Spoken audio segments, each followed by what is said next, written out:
My son died in my arms, whispering 3 words that would haunt me forever. Wrong guy, Dad.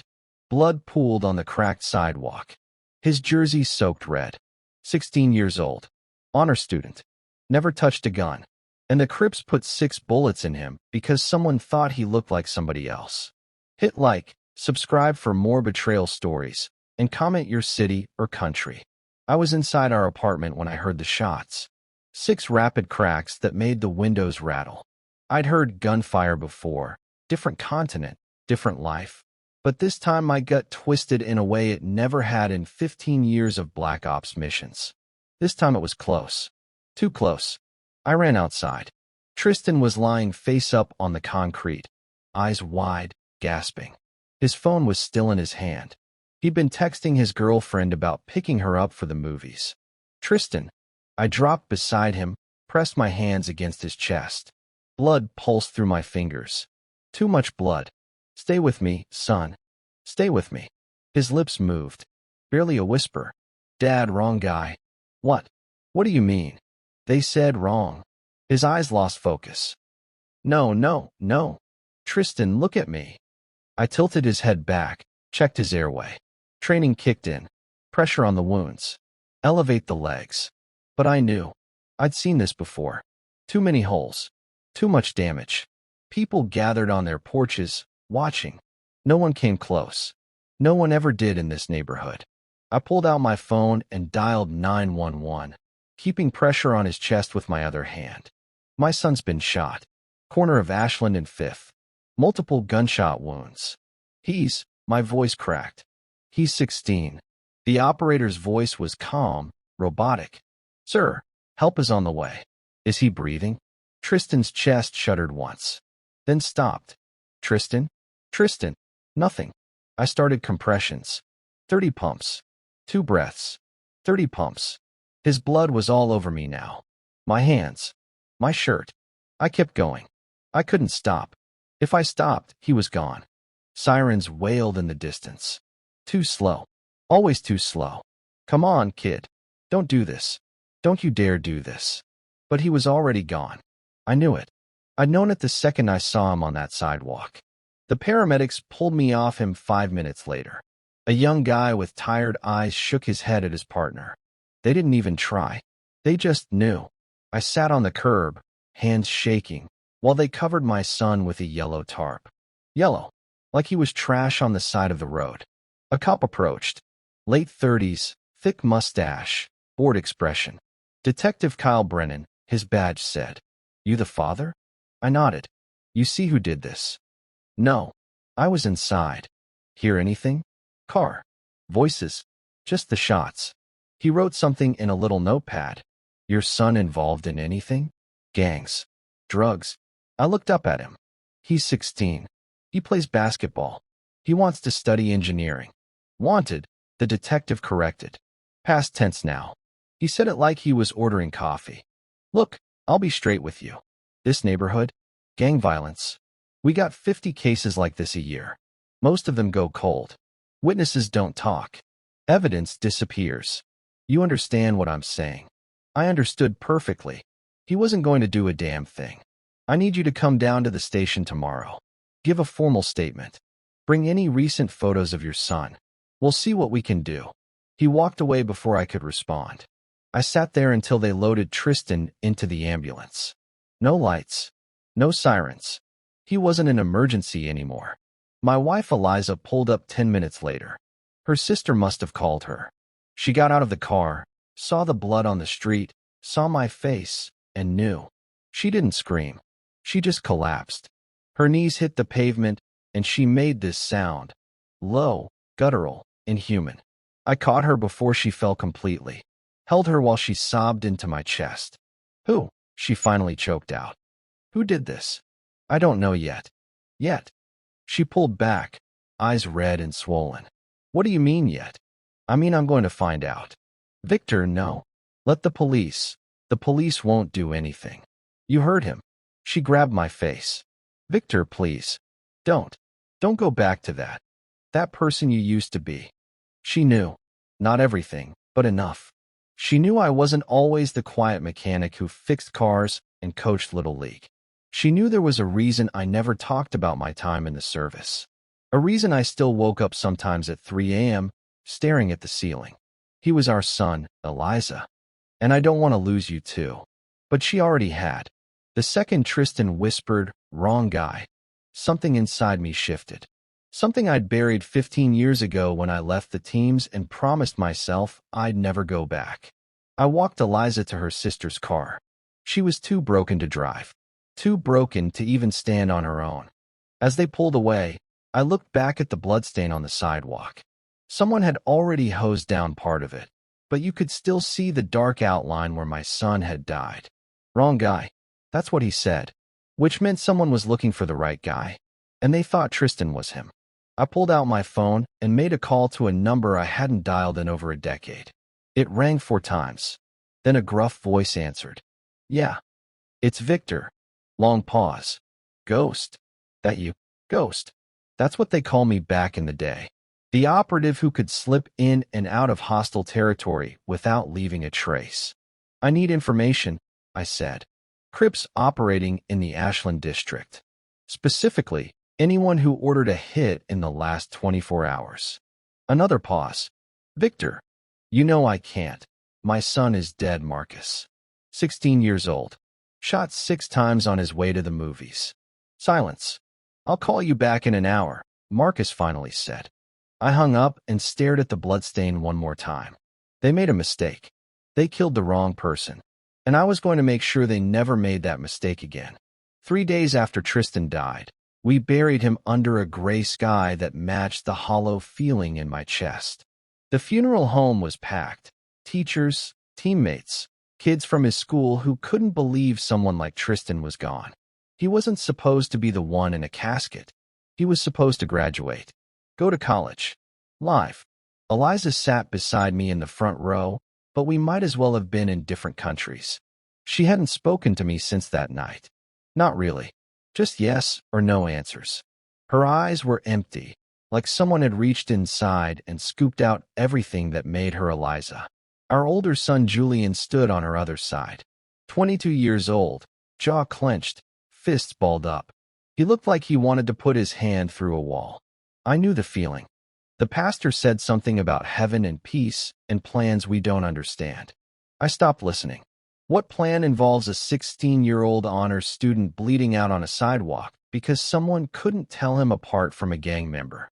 When it was over, people lined up to offer condolences. I shook hands, nodded, said thank you probably 200 times. Every single person meant well. Every single word felt like sand in my mouth. Detective Brennan showed up near the end. He pulled me aside while Eliza was talking to her sister. "Got a minute?" he asked. We stepped away from the crowd, near a row of headstones that had been there longer than I'd been alive. "We reviewed the surveillance footage from the bodega on the corner," Brennan said. "Black SUV, no plates. Drive-by shooting. 3 males inside, faces covered. They circled the block twice before they fired. So they were looking for someone specific. Seems that way." He rubbed the back of his neck. "Your son have any enemies? Beef with anyone at school? Online?" "No." "You sure? Kids today, they get into all kinds of drama on social media. Someone disrespects someone's girlfriend. Next thing you know, my son wasn't in a gang, detective. He wasn't selling drugs. He wasn't disrespecting anyone. He played basketball and wanted to be an engineer." Brennan sighed. "Look, I believe you. But the reality is, wrong place, wrong time happens. Your boy was wearing a red jersey. Crips might have thought he was flagging Blood's colors. He was wearing his school colors. I know, but from a moving vehicle? They don't stop to check." He handed me a card. "If you hear anything at all, you call me. Don't try to handle this yourself. These guys are dangerous." I took the card. Didn't say what I was thinking. Brennan walked away, and I watched him get into his unmarked car and drive off. He wasn't going to solve this. Maybe he wanted to. Maybe he didn't. Either way, the case would go cold in a few weeks, and Tristan would become just another statistic. Marcus called me that night. I was sitting in Tristan's room, staring at his trophies on the shelf. Second place, district championships. MVP, summer league. A framed photo of him dunking at last year's homecoming game. My phone buzzed. I stepped into the hallway and answered. "Talk to me," I said. "The hit was ordered by a guy named Dominic Hayes," Marcus said. "Goes by Dom. He runs a Crips set in your area. Mid-20s, multiple priors, assault, distribution, weapons charges. He's connected, Victor. Got people in the department looking the other way." "Why my son?" That's the part that doesn't add up. From what I'm hearing, your kid wasn't even on their radar. No history, no connections. It's like they grabbed the wrong target. Wrong guy. Tristan's last words. "Who were they looking for?" I asked. "Don't know yet, but I'll keep digging." Marcus paused. "Victor, you planning something?" "I'm planning to bury my son and move on with my life." "Bullshit. I know you. I know that tone. Then you know not to ask questions you don't want answered." I hung up before he could argue. The next morning, Eliza finally spoke to me. We were sitting at the kitchen table, coffee going cold in front of us. Julian had gone back to his apartment across town. The house felt too big, too quiet. "I want to move," Eliza said suddenly. I looked up. "What? Out of this neighborhood? Out of this city? Somewhere safe? Somewhere Tristan would still be alive if we'd—" Her voice broke. She covered her mouth with her hand. "Eliza, this is your fault." The words came out flat. "Cold. You wanted to stay here. You said it was affordable, that the schools were good, that we'd be fine. And now our son is dead." I didn't know what to say. Part of me wanted to argue. Another part of me agreed with her. "I should have listened to my gut," she continued. "I should have made you move 2 years ago when the gangs started getting worse. But I didn't. I trusted you. And now Tristan's gone. I didn't pull the trigger, Eliza. But you put him in the line of fire." She stood up, grabbed her purse. "I'm staying at my sister's for a while. I can't look at you right now." She left, door closing quietly behind her. No slamming, no yelling, just silence. I sat there for an hour, staring at the empty chair where Tristan used to sit. He'd eat cereal before school, scrolling through his phone, laughing at some video his friend sent him. Normal kid stuff. My phone buzzed again. Text from Marcus. "Found something. Call me." I stepped outside, dialed him back. "Dominic's crew has been hitting targets for the past 6 months," Marcus said. "But here's the thing, they're not random. Every single hit was connected to a federal investigation. Witnesses, informants, people who could testify." My blood went cold. "What are you saying?" "I'm saying someone with access to case files has been feeding them names. Someone inside the system." "Who?" "Still working on that." "But Victor, if your son got caught in this, it means someone thought he was connected to a case. You got any idea why?" I thought about it. Tristan wasn't involved in anything illegal. He went to school, played ball, hung out with his girlfriend. But Julian, my older son, I said slowly. "Julian. He works at a law firm downtown. Paralegal. He handles case files." "What kind of cases?" "I don't know. He doesn't talk about work much." I paused. "You think they were after Julian and killed Tristan by mistake?" "It's possible. You need to talk to your son. Find out if he's seen anything, heard anything. And Victor? Be careful. If someone inside the system is involved, you can't trust the cops. You can't trust anyone." I hung up and immediately called Julian. It rang 4 times before he picked up.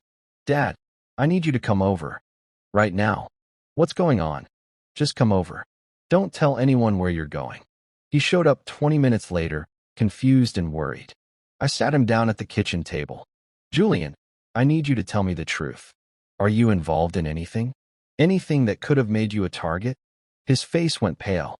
"What? No. Dad, what are you talking about?" "The hit on Tristan. It wasn't random. Someone thought they were killing you." Julian stood up so fast his chair tipped over. "That's insane.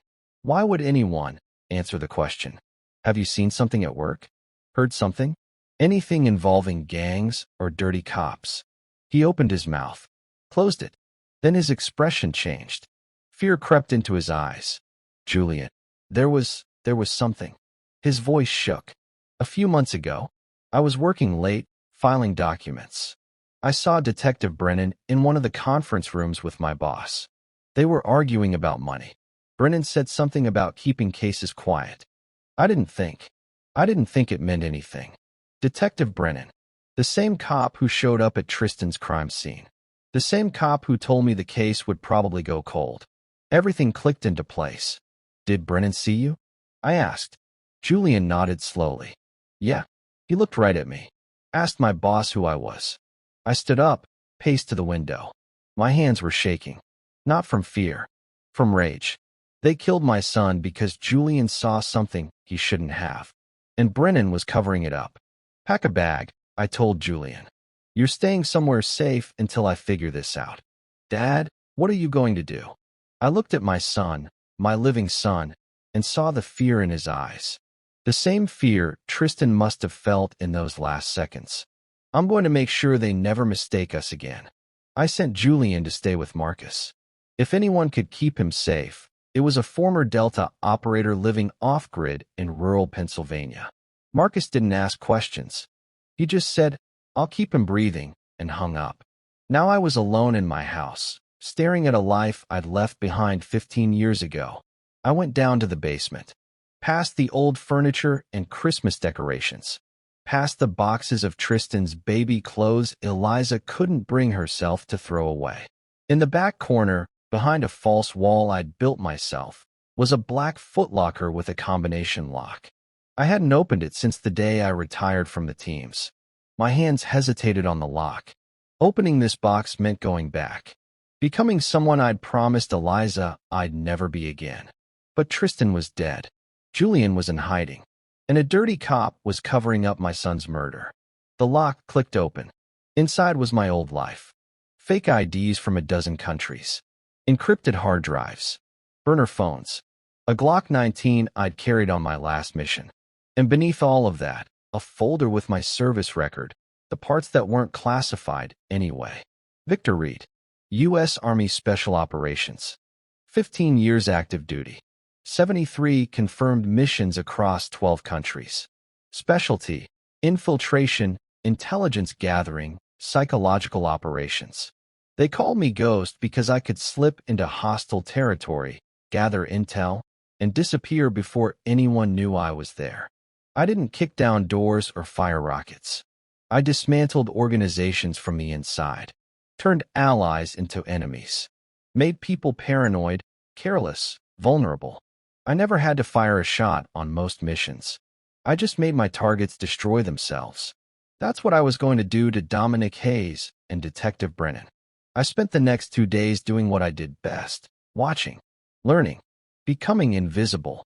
Dominic ran his operation out of a barbershop on the east side. It wasn't hard to find. Guys like him always operated in plain sight, protected by a combination of fear and corrupt cops. I parked half a block away in a beat-up Honda I'd bought off Craigslist for cash. Tinted windows. No registration that could trace back to me. I looked like every other working-class guy in this neighborhood. Dominic showed up around noon, driving a blacked-out Escalade with rims that probably cost more than most people's cars.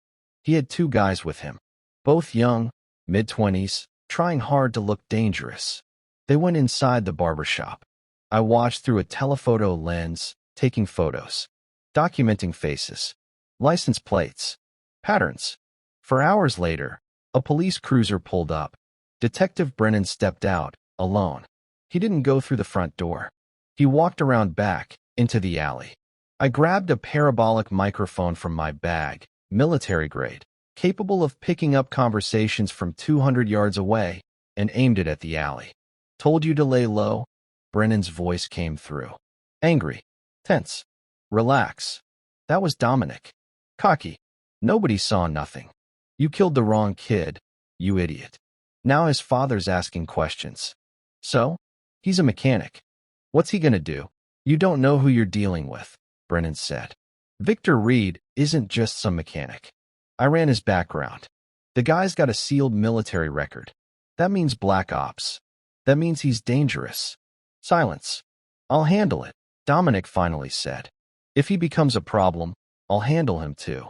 No. You've done enough. Just keep your head down and let this blow over. Brennan left. Dominic stayed in the alley for another minute, smoking a cigarette. Then he went back inside. I lowered the microphone, so Brennan knew who I was. Or at least, he knew enough to be worried. Good. He should be. Over the next 3 days, I learned everything about Dominic's operation.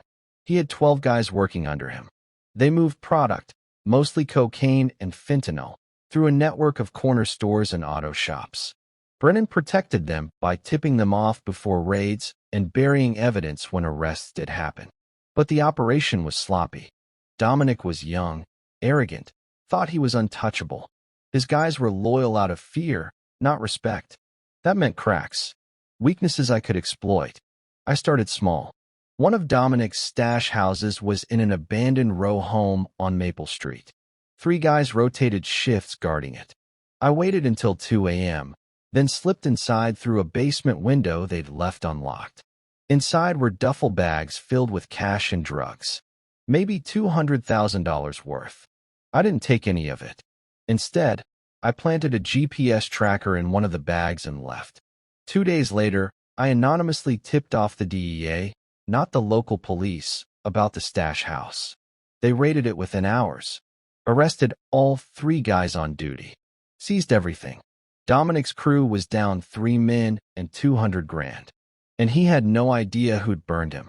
Next, I went after their supply line. Marcus had a contact in the Coast Guard who owed him a favor. One phone call later, a shipment coming through the docks got intercepted. Another $50,000 and 10 kilos of cocaine gone. Dominic started getting paranoid. I could see it in the way he moved, constantly looking over his shoulder, snapping at his guys. He thought someone inside his crew was snitching. Perfect. I made it worse. I created a fake burner phone account and sent anonymous texts to 2 of Dominic's mid-level guys, each message implying the other was working with the feds, just enough to plant seeds of doubt. Within a week, those 2 guys were barely speaking to each other. One of them got jumped in a parking lot, probably by the other's friends.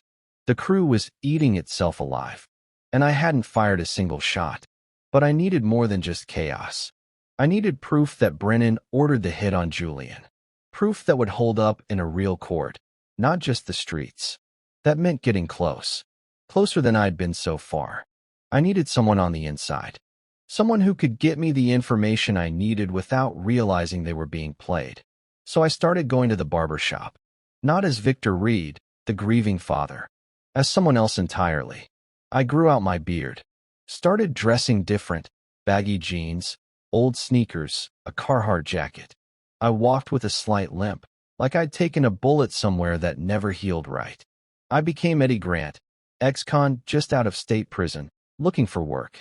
The first time I walked into that barber shop, Dominic's guys barely looked at me. I got a haircut, paid cash, left. The second time, I struck up a conversation with one of the barbers. Name was Mason.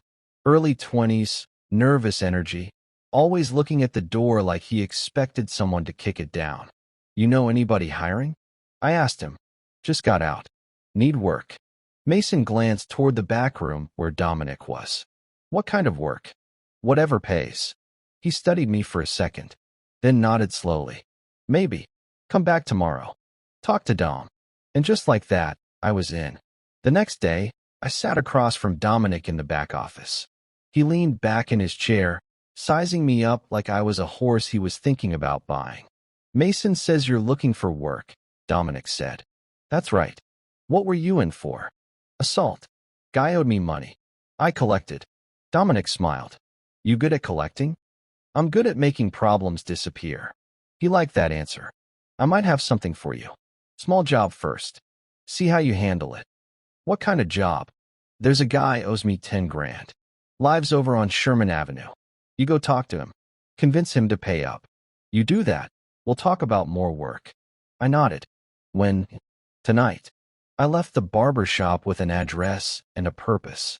Dominic thought he was testing me. What he didn't know was that I was testing him. Learning his operation from the inside. Gaining his trust. Because once I had his trust, I'd have access. And once I had access, I'd have proof. And then Detective Brennan and every single person involved in my son's death would face something worse than bullets. They'd face the truth. The guy on Sherman Avenue was named Ryder Mitchell.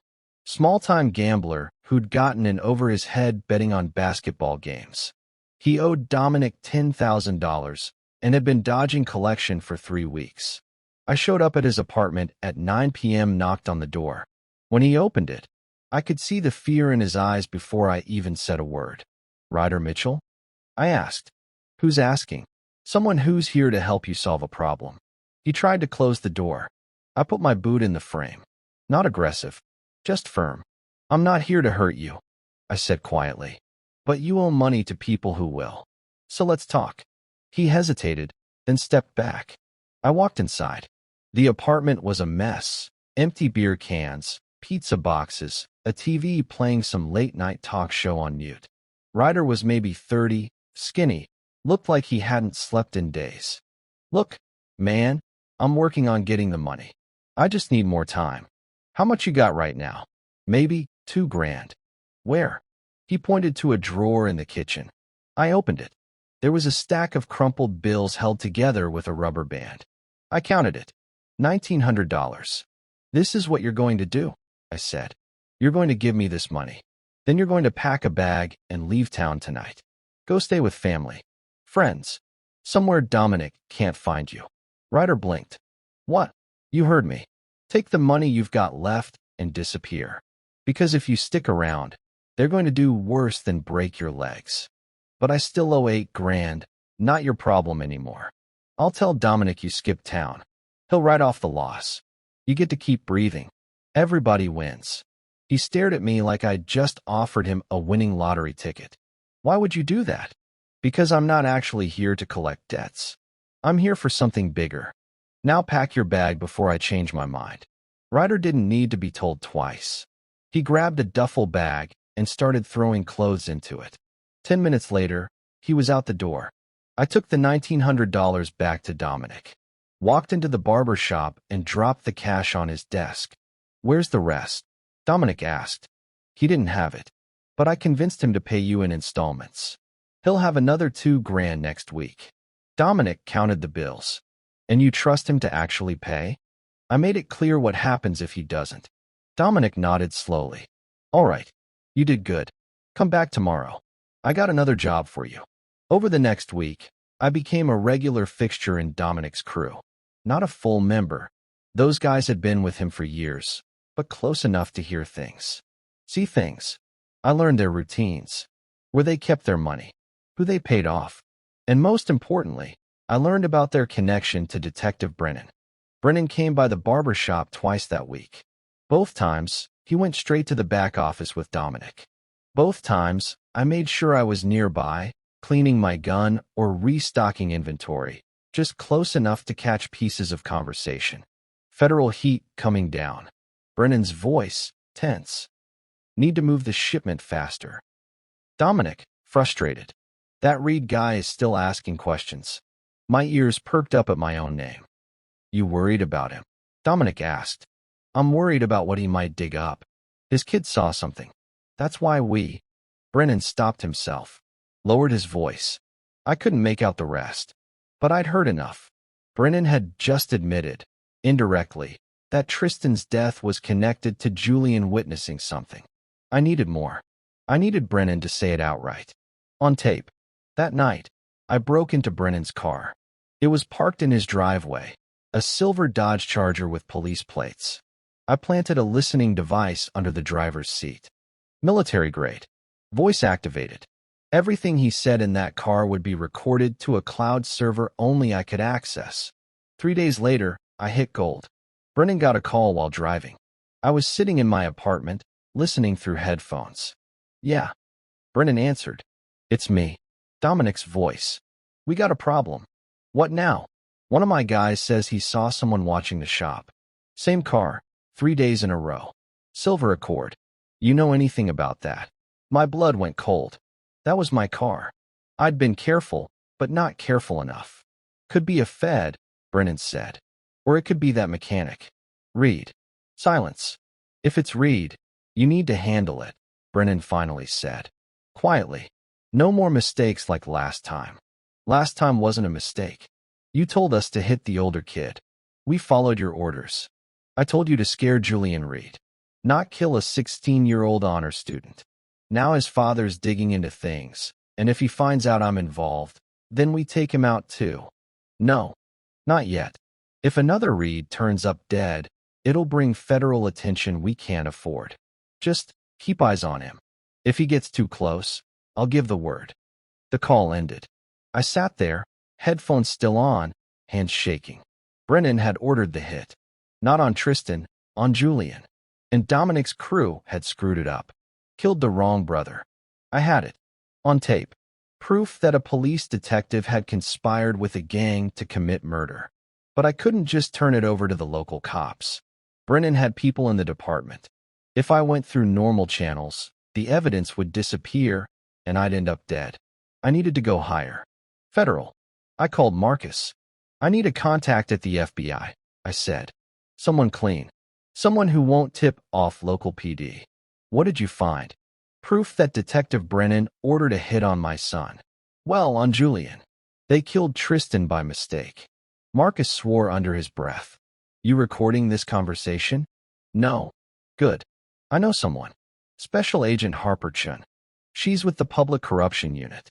If anyone can take down a dirty cop, it's her. But Victor, you need to be careful. If Brennan finds out you've got evidence, he already knows I'm digging. He just doesn't know how close I am. Then you're running out of time. Get that evidence to Chun. Let the feds handle it. I will. But not yet.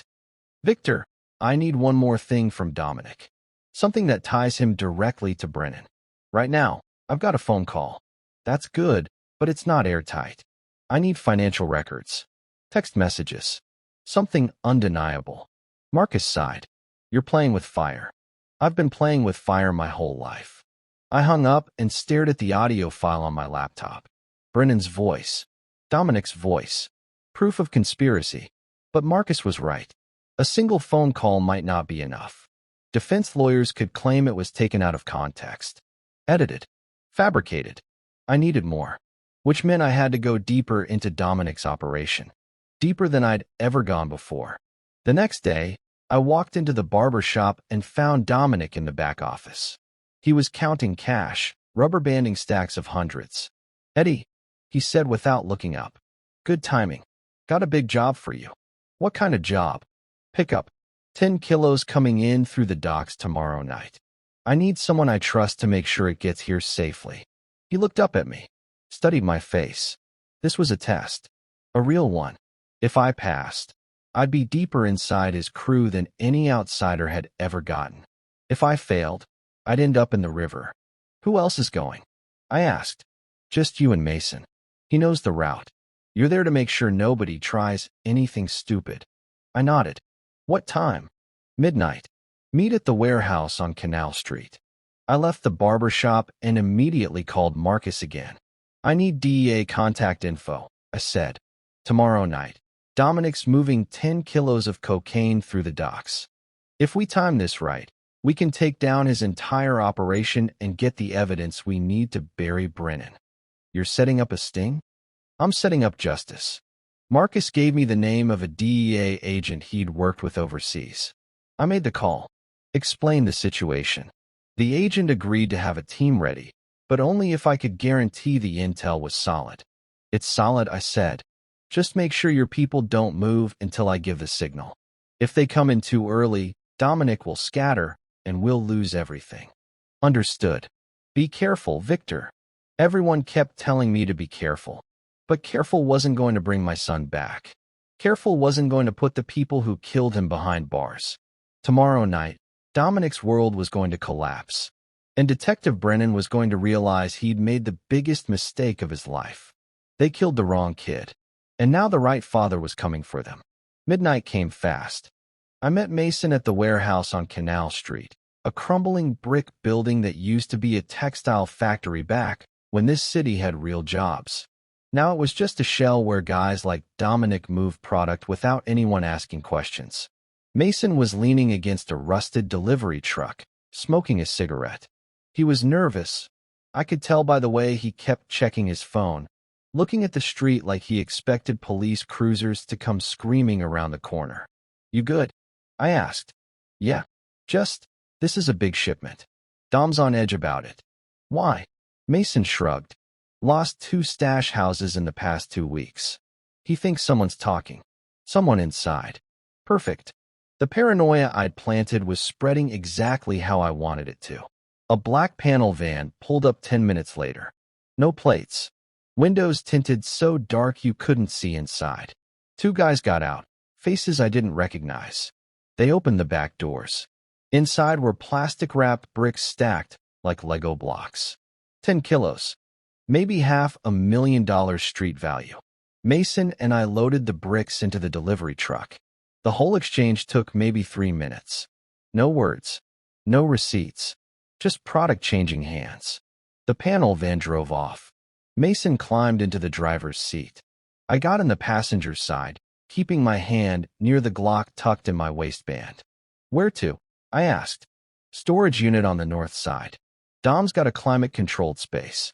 Keeps everything there until it's ready to move." We drove in silence for a few minutes. Mason kept glancing at me like he wanted to say something, but couldn't find the words. Finally, he spoke. "You ever think about getting out?" "Out of what?" "This life. The crew. All of it." He tapped Ash out the window. "I got a daughter. 3 years old. Her mom left me last year. Said she didn't want her kid growing up around this. Can't say I blame her." I didn't respond. I was too busy thinking about Tristan. About how he'd never get to have kids. Never get to worry about being a good father. All because Mason and guys like him decided to work for someone like Dominic. "You got kids?" Mason asked. The question hit me like a punch to the gut. I almost broke character. Almost told him the truth, that my son was dead because of the people we worked for. But I held it together. "No," I said. "Never had time." Mason nodded. "Lucky. Less to worry about." We pulled up to the storage facility. Mason punched in a code at the gate. It rolled open, and we drove through rows of identical units until we reached number 73. He unlocked it with a key from his pocket. Inside was exactly what I expected, shelves lined with duffel bags, cardboard boxes, plastic containers. This wasn't just for tonight's shipment. This was Dominic's entire operation. Money, drugs, probably weapons too. "Help me unload," Mason said. We carried the bricks inside, stacking them on a metal shelf in the back. The whole time, I was memorizing the layout. The security cameras, the exit routes, everything I'd need to know when the DEA showed up. Once we finished, Mason locked the unit. We got back in the truck. "That's it?" I asked. "That's it. Dom will send someone tomorrow to start distribution. Our job's done." As we drove back toward the warehouse, Mason's phone buzzed. He glanced at it, and his face went pale. "What?" I asked. "Dom wants to see us. Right now." "Why?" "Doesn't say." Mason's hands tightened on the steering wheel. "This isn't good." We pulled up to the barber shop 20 minutes later. The lights were off inside, but I could see movement through the windows. Dominic's Escalade was parked out front. Mason and I walked in. Dominic was sitting in one of the barber chairs, spinning slowly. 2 of his guys stood behind him, big dudes with dead eyes and prison tattoos crawling up their necks. "Close the door," Dominic said. I did. The lock clicked. My hand stayed close to my gun. Dominic stopped spinning, looked at Mason, then at me. "We got a problem." "What kind of problem?" Mason asked. "The kind where someone's been feeding information to the feds." Dominic stood up, walked toward us. 2 stash houses raided. A shipment intercepted at the docks.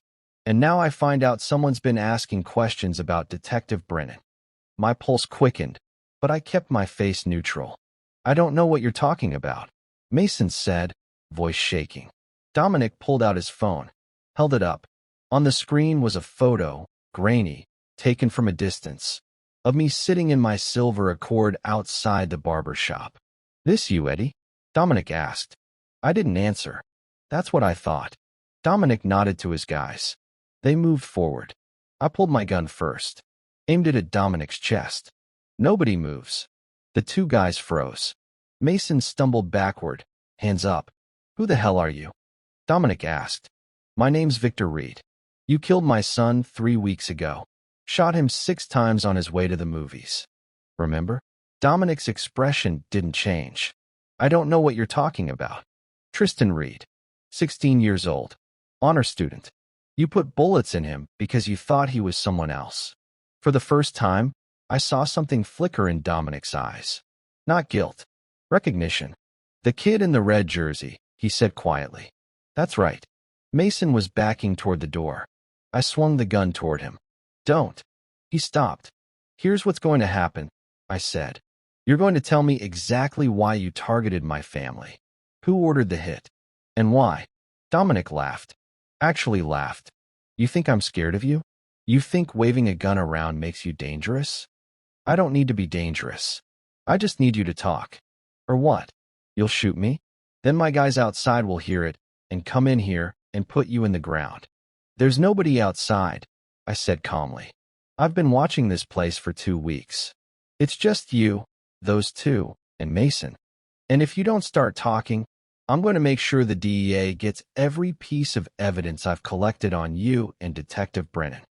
That got his attention. Brennan? What does he have to do with this? Everything. I've got recordings of you two discussing the hit. I've got financial records. I've got enough to put both of you away for life. Dominic's jaw clenched. He looked at his guys, then back at me. You're bluffing. Try me. Silence. Then Mason spoke up, voice cracking. Dom, just tell him. Please. I don't want any part of this. Shut up, Mason. We killed the wrong kid. Mason shouted. We were supposed to hit his older brother, Julian, the one who works at the law firm. Brennan said he saw something he shouldn't have. But we screwed up. Got the wrong brother. And now this guy's gonna bury us. Dominic spun toward Mason. You idiot, I'm done. Mason yelled. I'm done protecting you. I got a daughter, man. I'm not going to prison for this. I kept my gun steady. Why Julian? What did he see? Mason looked at me, tears streaming down his face. Brennan's been taking bribes for years. Protecting Dom's operation. Julian saw him meeting with Dom's boss at the law firm. Saw money changing hands. Brennan freaked out. Said Julian could ruin everything. So he told us to scare him. Make him think twice about talking. And you decided to kill him instead? No. We were just supposed to rough him up. Send a message. But Dom. Mason looked at Dominic. Dom said it was easier to just get rid of the problem. So you went after Julian? I said. But you got Tristan instead. Mason nodded. We didn't know there were 2 brothers. We just knew what car to look for. What neighborhood? By the time we realized it was the wrong kid. He trailed off. I felt something crack inside me. Not rage. Something colder. Clearer. Tristan died because you couldn't be bothered to do basic homework, I said quietly. He died because you were lazy and stupid. And now you're going to spend the rest of your life knowing you killed an innocent kid for nothing. Dominic lunged at Mason. I didn't even think. I just reacted. Fired once. The bullet hit Dominic in the shoulder. He went down hard, screaming. His 2 guys reached for their weapons. I aimed at them. Don't. They stopped. Mason was on his knees, sobbing. I'm sorry. I'm so sorry. I pulled out my phone. Dialed the DEA agent's number. It's Victor Reed. The storage unit on the north side, number 73. 10 kilos of cocaine. You'll also find Dominic Hayes here at the barbershop on Ashland with a gunshot wound. And I've got a witness ready to testify against Detective Brennan. I hung up. Looked at Mason. You're going to tell them everything. Every meeting. Every bribe. Every order Brennan gave. You do that. Maybe you get to see your daughter again someday. Mason nodded, still crying. Sirens wailed in the distance. Getting closer. I looked at Dominic, bleeding on the floor. They killed the wrong kid. But I made sure you never mistake us again. The DEA arrived in 4 black SUVs with sirens screaming. I was standing outside the barber shop with my hands visible when they pulled up. I'd already placed my gun on the ground, 10 feet away. No sudden movements. No heroics. A woman in a dark suit stepped out of the lead vehicle. Mid-40s, sharp eyes, moved like someone who'd spent years dealing with dangerous people. Special Agent Harper Chun. Victor Reed, she called out. That's me. Where's Dominic Hayes? Inside. Gunshot wound to the shoulder. Non-fatal. 2 of his guys are with him. Also inside, Mason Clark. He's ready to talk. Chin motioned to her team. They moved past me, weapons drawn, entering the barber shop in tactical formation. I heard shouting. Commands to get on the ground. Then silence. Chin walked up to me. You shot a man. Self-defense. He lunged at a witness who was giving me information about my son's murder. Your son, Tristan Reed, 16 years old, killed 3 weeks ago in a drive-by shooting ordered by Detective Kyle Brennan. Dominic Hayes carried it out. They got the wrong target. They were aiming for my older son, Julian. Chin pulled out a notepad. And you have proof of this. I handed her a USB drive I prepared earlier. Audio recordings of Brennan and Dominic discussing the hit. Financial records showing bribes. GPS data from Dominic's stash houses. Everything you need. She studied the drive, then studied me. You've been running your own investigation. The local police weren't going to do anything. Brennan made sure of that. So you went undercover in a criminal organization, gathered evidence, and orchestrated a sting operation without federal authorization. I did what I had to do to get justice for my son. Chin's expression didn't change. You realize you've committed multiple felonies. I realize my son is dead because a dirty cop wanted to cover up his corruption. So yes, I broke some laws. Arrest me if you want, but make sure you arrest Brennan first. She stared at me for a long moment. Then she pocketed the USB drive. Wait here. 20 minutes later, Mason was brought out in handcuffs. His face was pale, eyes red. When he saw me, he looked away. Dominic came next, on a stretcher, clutching his shoulder. He was still conscious, still cursing. I want my lawyer. This is illegal detention. Chin ignored him. She was on her phone now, speaking in clipped tones. I caught fragments. Need a warrant for Detective Kyle Brennan. Yes, corruption charges. We have testimony and recordings. She hung up and walked back to me. Brennan's being picked up as we speak. We're taking him into federal custody. If your evidence checks out, he'll be facing conspiracy to commit murder, obstruction of justice, and about a dozen other charges. It'll check out. I believe you. Chin paused. But I need you to understand something. You can't take the law into your own hands. No matter how justified you feel. I didn't take the law into my hands. I gathered evidence and handed it to you. That's how the system's supposed to work. You shot a man after he tried to attack a witness. You'll see it on the security footage inside the barber shop. Self-defense. Chin sighed. You're either very smart or very lucky. I'm a father who lost his son. I'm just trying to make sure it meant something. She nodded slowly.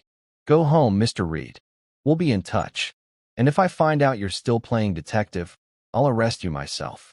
I drove home as the sun was coming up. My hands were steady on the wheel, but inside I was shaking. Not from fear. From exhaustion. From 3 weeks of grief and rage finally starting to crack open. When I pulled into my driveway, Julian was sitting on the front steps. Marcus must have brought him back. He stood up when he saw me. Dad, I got out of the car, walked up to him, and for the first time since Tristan died, I let myself feel it. The loss. The weight of it. Julian hugged me.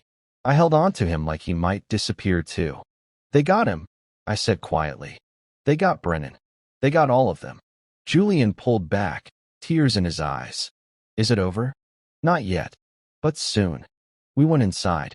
I made coffee while Julian sat at the kitchen table, processing everything. Mason told me why they targeted you. I said.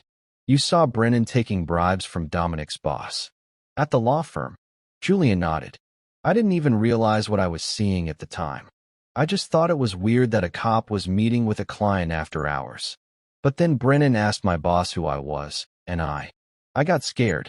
I thought about telling someone, but I didn't know who to trust. So you stayed quiet. Yeah. And then Tristan. His voice broke. It should have been me, Dad. They were coming for me. No.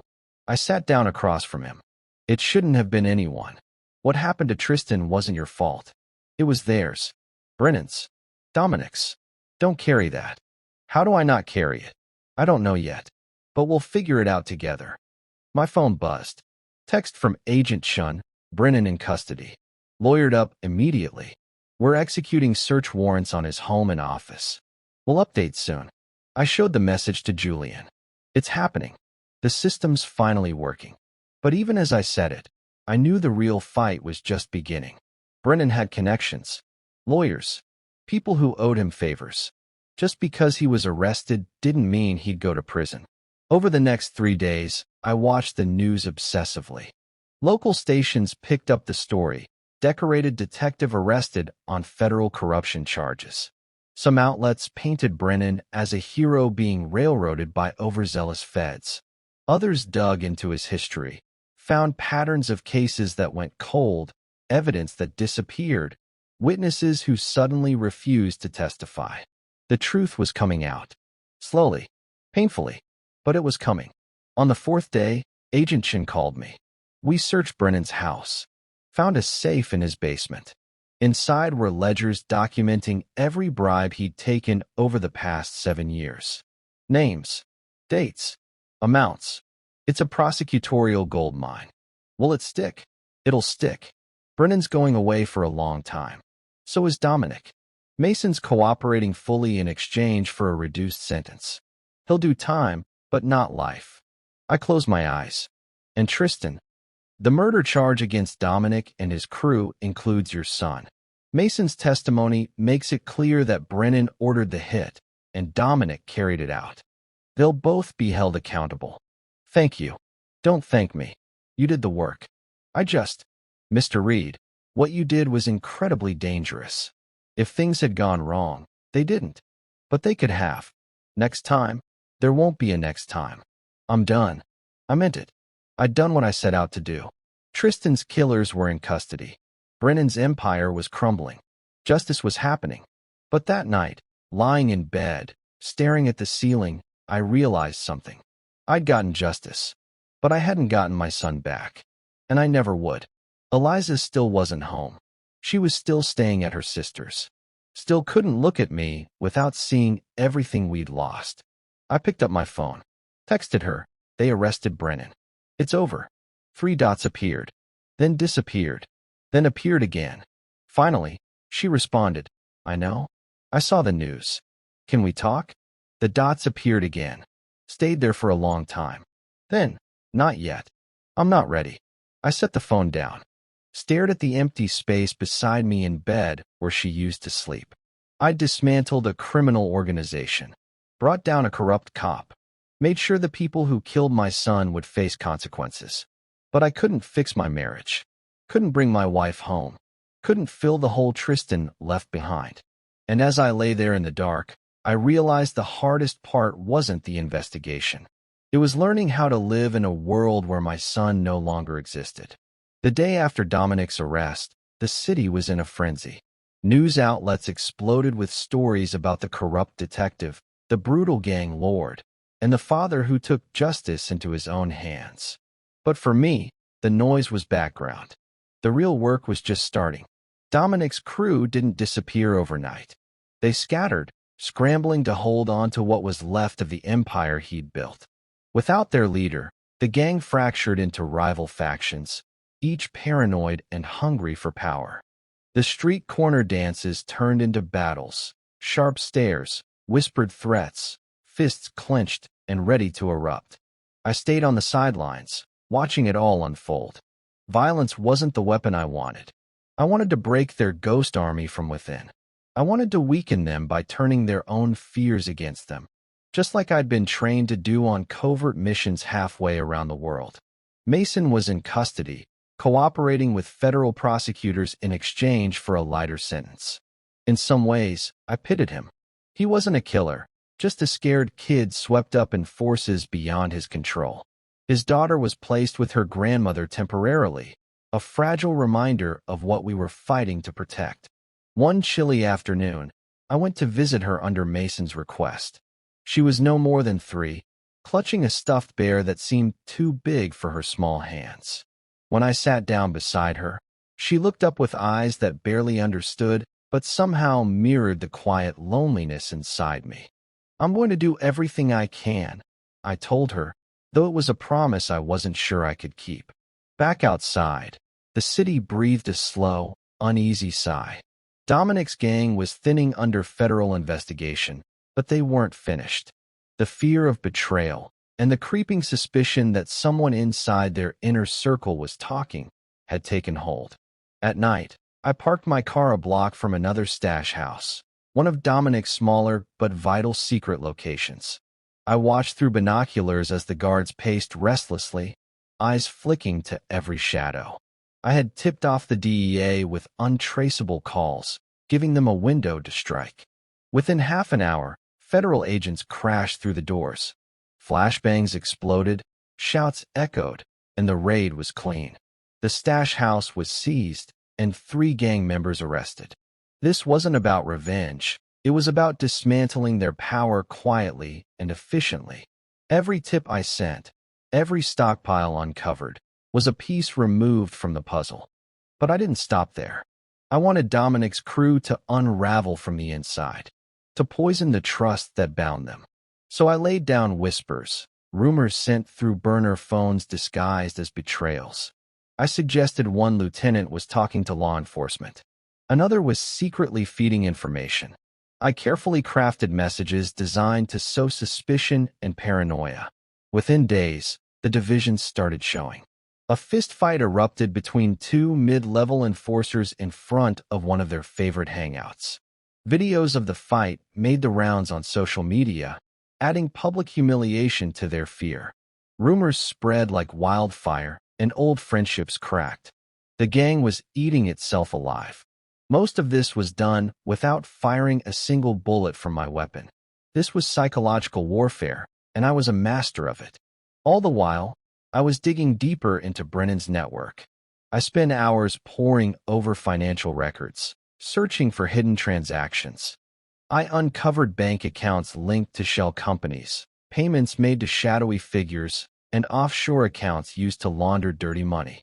I slipped copies of those documents to Agent Chen anonymously, securely encrypted, impossible to trace. One evening, she called. "Victor, you realize what you've done here?" "I do. You've just crippled a major criminal organization. But you've also broken nearly every law pertaining to investigations. You can't do this on your own. What if this blows up? I'm a father who lost his son. I'm not playing games." Chen's voice softened. "Be careful. You're in dangerous territory. I've been in dangerous territory my whole life." Our calls became routine, her updating me about federal maneuvers, me feeding her tips from the streets. I watched Dominic's empire crumble like a mountain after an avalanche. Yet none of it brought Tristan back. At home, the silence was deafening. My house felt empty without Eliza's voice and without Tristan's laugh echoing down the hall. Julian stayed with me, trying to hold himself together. But I could see the cracks in his armor. The nights he'd stare at his phone, waiting for a message that would never come. The silence when he thought I wasn't looking. One evening, Julian approached me quietly. "Dad, how do you keep going after everything? How do you not break?" I sat him down. "I don't have answers. But I know this. I owe it to Tristan to try. To make sure his death wasn't meaningless." He nodded slowly. "And you?" I asked. "You still afraid? Every day?" "But I don't want to live like that anymore. I want to help. I want things to change." Those words surprised me. The boy who once hid from danger was becoming a man ready to face it. That night, I sat on the back porch, cigarette in hand, staring into the darkness. The city hummed around me, a blend of life and shadow. I couldn't forget Tristan's final words, "Wrong guy." They weren't just words, they were a warning, a promise, and a vow. No one would ever mistake us again. The house was eerily quiet when Eliza finally stepped inside, the kind of silence that wraps around you and makes you feel cold even in the warmest room. She moved slowly, like her body didn't quite know how to come back to a home filled with shadows where laughter used to live. The door shut behind her, soft and deliberate, as if afraid to break what little peace remained. I was sitting at the kitchen table, hands wrapped around a cold cup of coffee, the morning paper still unfolded but ignored. The headline screamed out, "Detective Brennan arrested amid corruption scandal." Stories of the unraveling criminal empire. Justice, they said. Closure, they promised. But for me, none of that had fixed anything. I swallowed hard and tried to find the words first, but Eliza beat me to it. "Victor," she said without looking up. Her voice trembled softly, heavy with months of bottled-up pain. "I need to tell you something I should have told you a long time ago." I felt time slow, my eyes fixed on her. I saw the cracks in her face, the deeper lines carved by sorrow and silence. "What is it?" I asked cautiously. She looked up, green eyes dull but fierce, the weight of this secret pressing down on her like a stone. I knew. I blinked in confusion. Knew? About what? She closed her eyes for a long moment, breathing uneven. About Detective Brennan, about the threats. About what he was capable of. A dagger through my chest. My voice cracked. "Eliza, you knew what? Why didn't you tell me?" She swallowed hard and gathered the courage to speak. "It was months ago. I overheard a conversation, late one night at the law firm where Julian works. I wasn't supposed to be there. I went to pick something up, but I stayed too long. I heard Brennan talking on the phone. Threats, names, warnings. Eliza, why keep it from me?" The hurt was raw and aching. Why stay silent? Her tears welled up as she looked down, fingers twisting in her lap. I was scared. Scared that if we spoke up, Brennan would come after us. I was scared that if we made noise, they'd kill another son. I lowered my gaze, the silence suffocating. We both knew she meant Julian. I thought if we kept quiet, if we didn't draw attention, maybe they'd leave us alone. But Tristan, they didn't leave us alone. She nodded, tears finally falling freely. That silence was a trap. It wasn't protection, it was a prison. The weight of her confession was unbearable, not because she kept the secret from me, but because the secret had cost us everything. My son's life, our trust, our family. I didn't know what to say. Anger warred with understanding. Betrayal mixed with a deep, aching sorrow. Eliza looked up, eyes shining with unresolved regret. "I blame myself every day for not telling you, for not stopping this before it happened." I reached across the table, taking her shaking hands in mine. The hands that once held mine so tightly in comfort, now trembling with fear and guilt. "None of this is your fault," I whispered. "We were all trapped by fear." Before either of us could say more, Julian returned home. His steps quiet, but heavy with the weight of everything he carried. He froze when he saw us sitting in the kitchen, framed by shadows and grief. "Dad, Mom." His voice was barely audible. "What's going on?" Eliza spoke first, her voice breaking. "I wasn't honest. I kept a secret none of us should have kept." Julian's face paled. "Secret? What kind of secret?" I took a breath and told him what I had just heard. It was time the truth was out in the open, however painful. He sank into a chair, head in his hands. I should have said something. I saw Brennan at the firm. Money changing hands. But I was scared to speak up. And now, his voice broke as tears welled in his eyes. "Now Tristan's dead because of all of it." "No," I said firmly, wiping my own eyes. "No blame. We all are survivors here, trying to make sense of a senseless tragedy." Tension lingered like fog, thick and suffocating. Days passed without Eliza speaking much. The space between us stretched like an unseen chasm. The walls echoed with unspoken words and the weight of blame. Then one evening, she stood up abruptly from the couch, voice trembling but strong. "I can't stay here, Victor. Not like this. Not with the silence and pain. I need space, to breathe, to find myself again." I nodded, though my chest ached. "I understand." She left that night, the door clicking softly behind her, but breaking more inside me than she could know. I was left alone with Julian, and the consequences of silence and secrets. Our family was fractured, but not broken. We were wounded, but still standing on shards of hope. Federal prosecutors pushed forward. The investigation into Brennan deepened. Search warrants went out for his home and office. Ledgers, money trails, and emails they uncovered linked him to a wide network of corruption and cover-ups. Brennan's grip was slipping. Brennan, now firmly behind bars, fought desperately to silence witnesses, smear reputations, and delay proceedings. Dominic's remaining crew was unraveling too, driven by paranoia, desperation, and greed. I realized at that moment, the battle wasn't over. Not even close. Julian looked at me one night, lion-hearted but weary. "Dad, I'm coming with you. I want to help see this through." We made a pact, not just as father and son, but as warriors against a twisted web of betrayal and corruption. The road ahead was long and uncertain, but hope had found us amidst the darkness. And slowly, I dared to imagine a future where the mistakes and silences of the past no longer ruled our lives. Word count: 1,203. The court was packed on the day the trial began. Families of victims, journalists, law enforcement officers, and countless residents from the neighborhoods torn apart by gang violence came to witness what felt like the city's reckoning. It wasn't just about Brendan, Dominic, or myself anymore. It was about justice for a system long broken, and a promise that corruption wouldn't win. The judge took her seat, eyes steely, voice firm. She outlined the charges: conspiracy to commit murder, racketeering, bribery, obstruction of justice, and the weight of it hung heavily in the air. The dozens of people in that courtroom understood one thing clearly. This was a fight for the soul of the city. I sat next to Julian, the silence between us heavy but resolute. Eliza didn't come. I hadn't expected her to.